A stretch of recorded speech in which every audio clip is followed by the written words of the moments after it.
Hello मेरे प्यारे दोस्तों, आपका एक बार फिर से वेलकम है मेरे यूट्यूब चैनल में। और आज हम आपके लिए एक बहुत ही प्यारा सा टॉपिक लेकर के आए हैं जो कि आपके बीएससी और एमएससी दोनों के पॉइंट ऑफ व्यू से काफ़ी ज़्यादा इम्पॉर्टेंट है। और मेरे इस वीडियो में हम जिम्नोस्पर्म हैं उनके जनरल कैरेक्टर्स और क्लासिफिकेशन और कुछ इम्पॉर्टेंट थिंग्स हैं, उन सभी को थोड़ा डिटेल में डिस्कस करेंगे। तो चलिए हम स्टार्ट करते हैं हमारा आज का टॉपिक। चलिए मेरे प्यारे दोस्तों, हम स्टार्ट करते हैं अपना आज का टॉपिक। तो हम सबसे पहले जान लेते हैं हम आज क्या क्या स्टडी करने वाले हैं अपने इस जिम्नोस्पर्म टॉपिक में। जो जिम्नोस्पर्म है, आज हम इसके जनरल कैरेक्टर्स देखेंगे। जनरल कैरेक्टर्स कैसे कैरेक्टर शो करते हैं ये, और उसका क्लासिफिकेशन, इसको अलग अलग साइंटिस्ट ने कैसे डिस्क्राइब किया वो सब देखेंगे। बाकी इसकी जो कंपैरेटिव स्टडी है मॉर्फोलॉजी की वो देखेंगे, जैसे जिसमें इंटरनल स्ट्रक्चर और एक्सटर्नल स्ट्रक्चर आता है। इसकी एनाटॉमी देखेंगे, यानी बॉडी स्ट्रक्चर कैसी होती है। और जो डेवलपमेंट ऑफ वेजिटेटिव और रिप्रोडक्टिव पार्ट जैसे साइकस, स्पाइनस, एपेंडिक्स, इन सभी में रिप्रोडक्टिव पार्ट्स या वेजिटेटिव पार्ट्स कैसे डेवलप होते हैं वो देखेंगे। इनके अंदर रिप्रोडक्शन किस तरह से होता है वो देखेंगे। और इनकी एफिनिटीज़ देखेंगे और रिलेशनशिप देखेंगे, जैसे कि जिम्नोस्पर्म जब रिवोल्यूशन हुआ तो एंजियोस्पर्म से या टेरिडोफाइट से कैसे रिलेशनशिप रखते हैं। और डिफरेंस जो कि मस्ट इम्पॉर्टेंट है, कभी कभार आपके एग्जाम्स में 2 मार्क्स में शॉर्ट क्वेश्चन में भी पुट आउट किया जाता है कि difference between gymnosperm and angiosperm. और इसके अंदर एवोल्यूशनरी सिग्निफिकेंस देखेंगे, यानी जो एवोल्यूशन हुआ है उसके वजह से इसका क्या इफ़ेक्ट है, कैसे इसका एवोल्यूशन हुआ है, वो सभी हम आज के अभी इसी वीडियो में अपने में डिस्कस करेंगे। चलिए हम एक कदम आगे बढ़ते हैं और इसके जनरल कैरेक्टर्स को डिस्कस करते हैं। मेरे प्यारे दोस्तों, जैसा कि हम जानते हैं कि जो बॉटनी है, यानी उसके अंतर्गत उसके अंदर जिम्नोस्पर्म को डिस्कस किया जाता है या स्टडी की जाती है। तो बॉटनी यानी जहाँ पर प्लांट की स्टडी की जाती है, तो प्लांट किंगडम में जिम्नोस्पर्म का एवोल्यूशन किस तरह से हुआ, किस तरह से ये डेवलप हुए, वो सभी हम इस चार्ट के थ्रू समझने की कोशिश करेंगे। देखिए, जो प्लांट किंगडम है उसको 2 सब किंगडम में डिवाइड किया गया। किस बेस पे?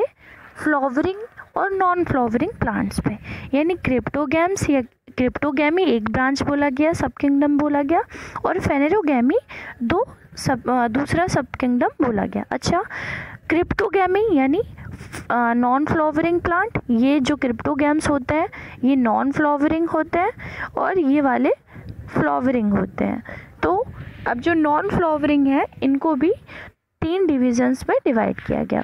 एक थैलोफाइटा, ब्रायोफाइटा और आपका टेरिडोफाइटा। अच्छा, थैलोफाइटा जिसमें हम एल्गी, फंगी और बैक्टीरिया डिस्कस करते हैं, इनको 3 क्लासेस में डिवाइड किया गया।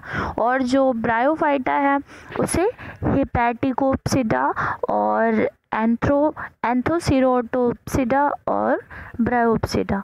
और जो इसकी ये टेरिडोफाइटा है, इनको 3 क्लासेस में डिवाइड किया, जिसे हम साइलोप्सिडा, लाइकोप्सिडा, सिफोनोप्सिडा और ये जो टेरोप्सिडा है ये कहते हैं। अच्छा, सबसे पहले थैलोफाइट्स आए थे, यानी एल्गी, फंजी और बैक्टीरिया। फिर उसके बाद डेवलप हुआ, एवोल्यूशन हुआ, ब्रायोफाइट्स, थोड़े नए तरह के प्लांट्स जनरेट हो गए।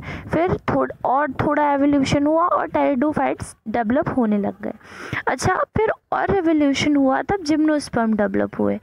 और फिर और रेवोल्यूशन हुआ तो एंजियोस्पर्म, जो कि हम अपने नॉर्मल लाइफ में प्लांट्स देखते हैं, जो कि सारे फ्रूट्स हो गए या सब्जियां या मतलब जितने भी नए तरह के प्लांट्स हैं, पूरे फुल्ली डेवलप प्लांट्स हैं, उन्हें एंजियोस्पर्म में रखा गया। और जिम्नोस्पर्म में, अच्छा, ये जो फेनेरोगैमी है इनमें फ्लावरिंग प्लांट्स रखे गए। अच्छा, जो फ्लावरिंग प्लांट्स हैं उनको 2 डिवीज़न में डिवाइड किया गया। पहला जो डिवीज़न है वो जिम्नोस्पर्म और जो सेकंड है वो एंजियोस्पर्म।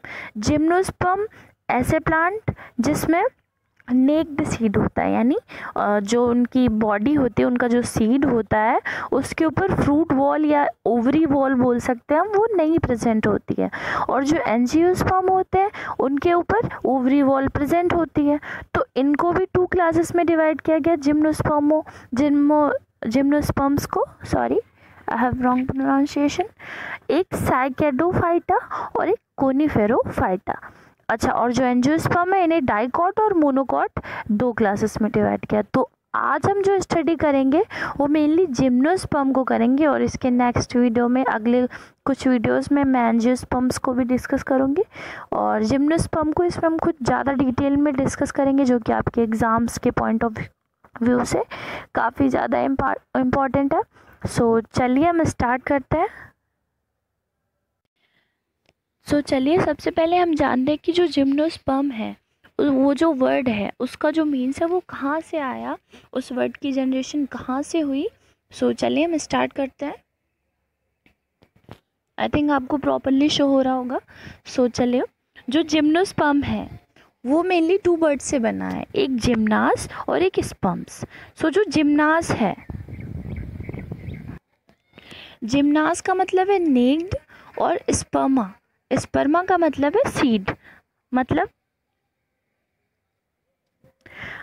कि ऐसे सीड जिनके ऊपर कवरिंग नहीं पाई जाती हो, या आउटर वॉल या ओवरी वॉल बोल सकते हैं, में फ्रूट कवरिंग बोल सकते हैं हम, वो नहीं पाई जाती हो।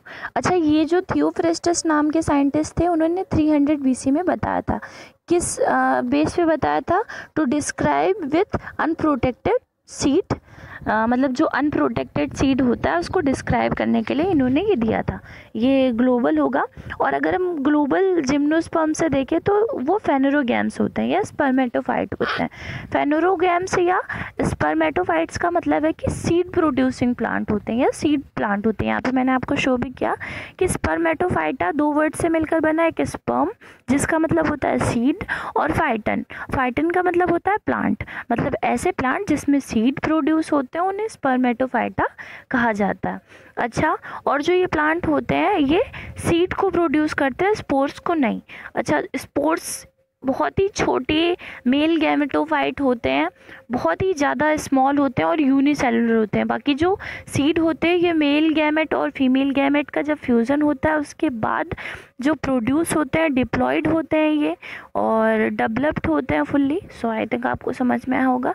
अच्छा, जो जिम्नोस्पर्म होते हैं ये एवोल्यूशन के बाद, टेरिडोफाइट्स के बाद एक ऐसे प्लांट्स थे जिनके अंदर वेस्कुलर टिश्यूज़ प्रेजेंट थे, और जहाँ पे जो सीड्स थे वो ओवरी में इनक्लोज्ड रहते थे। और इससे पहले जो टेरिडोफाइट्स थे उसके अंदर तो सीड प्रोड्यूस नहीं होते थे, और वेस्कुलर टिश्यूज़ भी, यानी जो फ्लोएम जाइलम भी थे वो भी फुल्ली डेवलप नहीं होते थे। इनके अंदर जो वेस्कुलर प्लांट्स हैं उनके अंदर जो टिश्यू है वो फुल्ली डेवलप होता है। लेकिन कुछ एक्सेप्शनल केसेस हैं उनके अंदर जो टिश्यूज़ हैं वो नहीं डेवलप होते हैं, जैसे वेस्कुलर टिश्यू होते हैं। जैसे कि एक आपका माइकोराइजा नाम का फंगस होता है, उसके थ्रू जो पाइनस नाम के ट्रीज़ होते हैं वो एसोसिएशन करते हैं, फंगल एसोसिएशन करते हैं। जैसे मान लीजिए ये पाइनस का कोई ट्री है, ये पाइनस का कोई ट्री है। अब इतना बड़ा प्लांट ऐसे ज़मीन में तो खड़ा हो नहीं सकता अगर उसमें वेस्कुलर टिश्यूज़ नहीं होंगी और रूट्स नहीं होंगे अच्छे तरह के, फुल्ली डेवलप नहीं होंगे रूट्स। तो इसके अंदर फंगल एसोसिएशन होता है माइकोराइजा फंगस के थ्रू।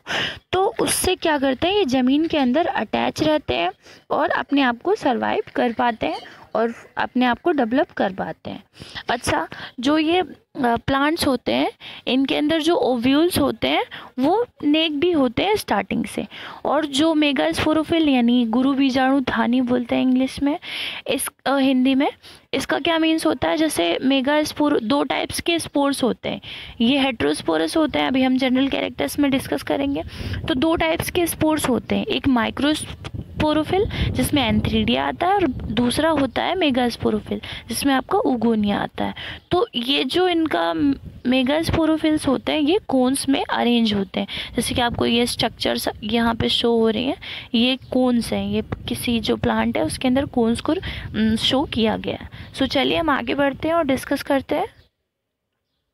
सो मेरे प्यारे दोस्तों, चलिए हम स्टार्ट करते हैं। अब इसके जनरल कैरेक्टर्स के बारे में डिस्कस करते हैं। मतलब ये किस तरह के जनरल कैरेक्टर्स को शो करते हैं, इनकी मॉर्फोलॉजी, इनकी स्ट्रक्चर, इंटरनल और एक्सटर्नल, इनकी बॉडी स्ट्रक्चर, इनका बिहेवियर, अपने आप को एटमॉस्फेयर में कैसे अडेप्ट करते हैं, वो सभी चीज़ें चलिए हम डिस्कस करते हैं। जैसा कि हम जानते हैं कि जो ये जिम्नोस्पर्म है, ये इनका जैसे जो टेरिडोफाइट्स थे, वो जो प्लांट थे, उनसे एवोल्यूशन हुआ है। एवोल्यूशन होने के बाद जो जिम्नोस्पर्म बने, फिर जिम्नोस्पर्म का एवोल्यूशन होने के बाद नए तरह के प्लांट्स यानी एंजियोस्पर्म बने।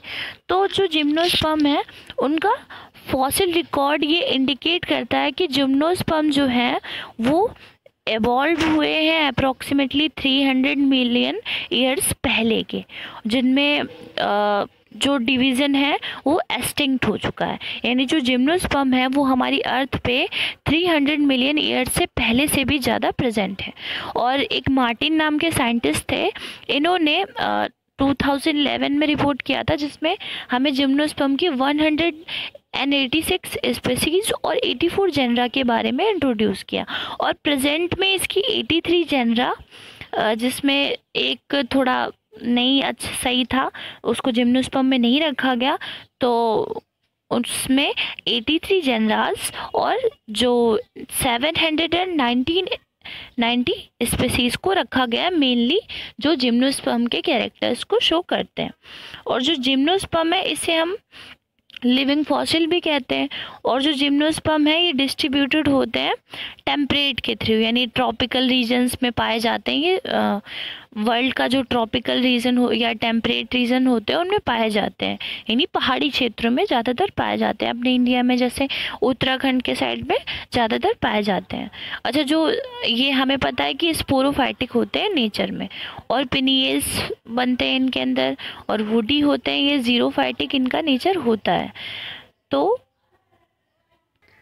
जीरोफाइटिक का मतलब होता है कि ये ऐसे एनवायरनमेंट में प्रेजेंट होते हैं जहाँ पे पानी की मात्रा कम पाई जाती हो, या ऐसा इनका नेचर होता है कि पानी या वाटर का एब्जॉर्प्शन जो होता है वो काफ़ी कम करते हैं। अच्छा, इनकी रूट मेनली इनमें टेप रूट होते हैं। टेप रूट का मतलब है कि मान लीजिए ये सिंगल रूट है, इसमें ऐसे ऐसे थ्रेड लाइक स्ट्रक्चर निकल रहे हैं, तो इसे टेप रूट कहते हैं। इनमें टेप रूट होती है, और इनकी जो रूट है उसमें स्टील होती है। यानी मान लीजिए अगर हम रूट का इस तरह से सेक्शन लें, तो ये जो राउंडिंग प्रेजेंट है ना, स्टील्स कहते हैं। तो उसके अंदर राउंडिंग्स प्रेजेंट होता है स्टील, जो कि डाई आर्क भी हो सकते हैं, और पॉली आर्क भी हो सकते हैं, और एक्सार्स भी हो सकते हैं। चलिए हम आगे बढ़ते हैं। अच्छा, चलिए कुछ और जनरल कैरेक्टर्स हैं, उसको हम डिस्कस करते हैं, उसके बाद हम इसका क्लासिफिकेशन देखेंगे। हम जानते हैं कि ये डेवलप्ड तरह के प्लांट हैं। तो ये एवरग्रीन होते हैं। एवरग्रीन का मतलब है इनके अंदर फोटोसिंथेसिस प्रोसेस होती है, तो इनका जो कलर होता है वो एवरग्रीन होता है, ग्रीन होता है। लेकिन एक मोस्ट इम्पॉर्टेंट या एक्सेप्शनल केस बोल सकते हैं हम, अपवाद बोल सकते हैं हिंदी में, उसमें टैक्सोडियम रखा गया, जिसके अंदर जो लीफ होते हैं वो फॉल हो जाते हैं। अच्छा, इनके अंदर जो लीफ होते हैं वो दो तरह के होते हैं, फॉलिएज लीफ और स्केली लीव्स। और सिंपल और कंपाउंड काफ़ी तरह के हो सकते हैं। सिंपल तो आपको पता ही है कि जो स्ट्रक्चर होती है, जिसमें जैसे जो हम नॉर्मली देखते हैं इस तरह की स्ट्रक्चर होती है, वो सिंपल लीव्स होते हैं। बाकी कंपाउंड मतलब ऐसे अटैच हो एक दूसरे से काफ़ी, एक ही, वो कंपाउंड लीव्स हो गए। बाकी फोलिएज लीव जो होते हैं, जैसे पाइनस का ट्री है, उसमें यहाँ पे दो तरह के लीव्स होते हैं। इस तरह से ऐसे ऐसे कुछ लीव्स हैं, और लंबे लंबे इस तरह से नीडल लाइक स्ट्रक्चर में इस तरह से लीव है। अभी मैं आपको डायग्राम शो करूँगी, उसमें सही से समझ में आएगा आपको। तो अभी मैं ऐसे समझा देती हूँ। तो दो तरह के लीव्स होते हैं, एक स्केली होता है और एक फॉलिएज। ये वाले आपके फॉलिएज होंगे और ये वाले स्केली होंगे। और इनके अगर हम लार्जेस्ट प्लांट की बात करें तो उसमें रखा गया है ये स्कोइडेंड्रॉन, जिसकी जो हाइट है वो अबाउट 100 मीटर्स है। अच्छा, इनके अंदर जो स्टील होते हैं वो सिफोनोस्टेलिक होते हैं, यानी जो ओरल होते हैं सिलेंड्रिकल होते हैं, और बहुत सारे कॉन्जॉइंट होते हैं। कॉन्जॉइंट मतलब एक ही में जुड़े हुए होते हैं। और जो क्या बोलते हैं, जो वेस्कुलर बंडल होते हैं उनके कोलिएटरल यानी कोलेटरल होते हैं, उनके साइड साइड होते हैं। सो जो जाइलम होते हैं वो ट्रैकेट से बना हुआ होता है, और जो फ्लोएम होता है वो सीप ट्यूब, यहाँ पे सीप ट्यूब होगा उससे बना हुआ होगा, और फ्लोएम पैरेन्काइमा से बना होता है। अच्छा, इनके अंदर कैम्बियम प्रेजेंट होता है, और कैम प्रेजेंट होगा तो इनके अंदर सेकेंडरी ग्रोथ भी होगी। और जो जिम्नोस्पर्म है, जाइलम वेसल्स और फ्लोएम वेसल्स उनके अंदर होते हैं, बट उनके अंदर कंपेनियन सेल जो होते हैं वो एब्सेंट होते हैं। अच्छा, जो इनके अंदर रिप्रोडक्टिव ऑर्गन्स होते हैं उनमें मेनली कोन्स होता है जो कि यूनिसेक्सुअल होता है, और एफेड्रा में, और लार्जेस्ट जो है वो साइकस के अंदर होता है। जो साइकस लार्जेस्ट पाया जाता है वो 40 to 50 सेंटीमीटर का पाया जाता है उसके अंदर फीमेल कोन। सो